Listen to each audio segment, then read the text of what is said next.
જો આપણે ઇસ્ત્રી કરતા હતા, હવે ઇસ્ત્રી પણ થઈ ગઈ છે, એટલે વિડીયોમાં આગળ બન્યા રહેજો. થોડી વાર પછી આગળ મળીએ. સીતારામ, હર હર મહાદેવ મિત્રો.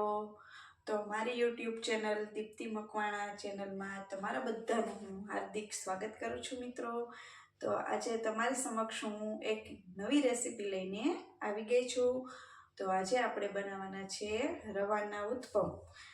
તો રવાના ઉત્પમ બનાવવા માટે મેં બેટર કલાક પહેલાં રવો પલાળીને રાખી દીધો હતો, અને ઝીણું ઝીણું ડુંગળી, ટમેટું અને મરચું કટિંગ કરીને રાખી દીધું હતું, એન્ડ લસણની ચટણી અને ચીઝ એ બધું પહેલેથી જ કટિંગ કરી ટમેટા ડુંગળી રાખી દીધું હતું. જો હવે આપણે ખીરુંને પાથરી દઈએ. ઇઝી થઈ જાય એવી મસ્ત રેસીપી છે.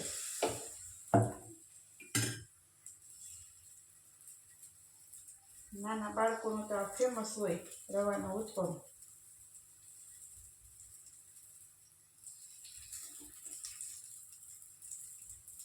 આ રીતે પાથરી દેવાનું, અને હવે લસણની ચટણી છે એ પાથરી દેવાની છે.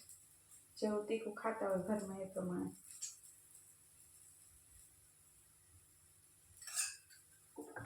ઉપરથી ડુંગળી ટમેટા એ પણ આ રીતે પાથરી દેવાના છે. મરચાંનું કટિંગ કરેલ છે તે પાથરી દઉં છું. ટમેટા,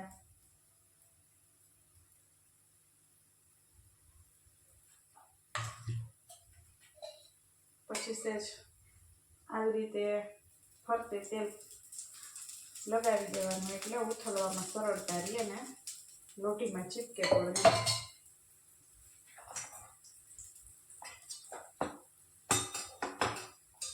અને મિત્રો, મારી ચેનલમાં નવા જોડાણા હોય તો ચેનલને સબસ્ક્રાઈબ કરી દેજો, જેથી નવા નવા વિડીયોની રેસીપી તમને લોકોને મળતી રહે. એન્ડ મારા વિડીયો જો ગમ્યા હોય તો લાઈક કરજો એન્ડ શેર પણ કરી દેજો મિત્રો.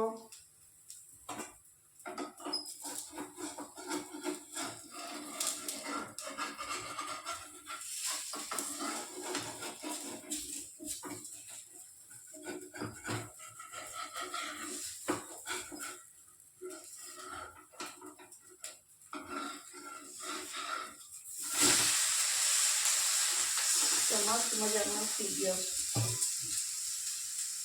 પાછું આ રીતનું તેલ લગાવી દેવાનું બેક સાઈડ.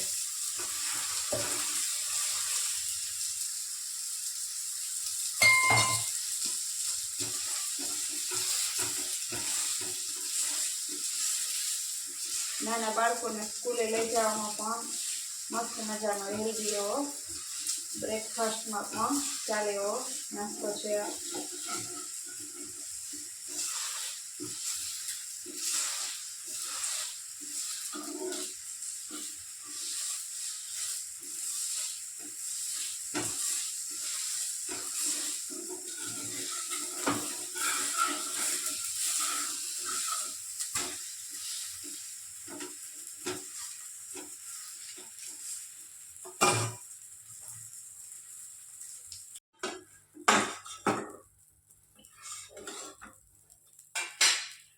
જોઈ શકો છો તમે.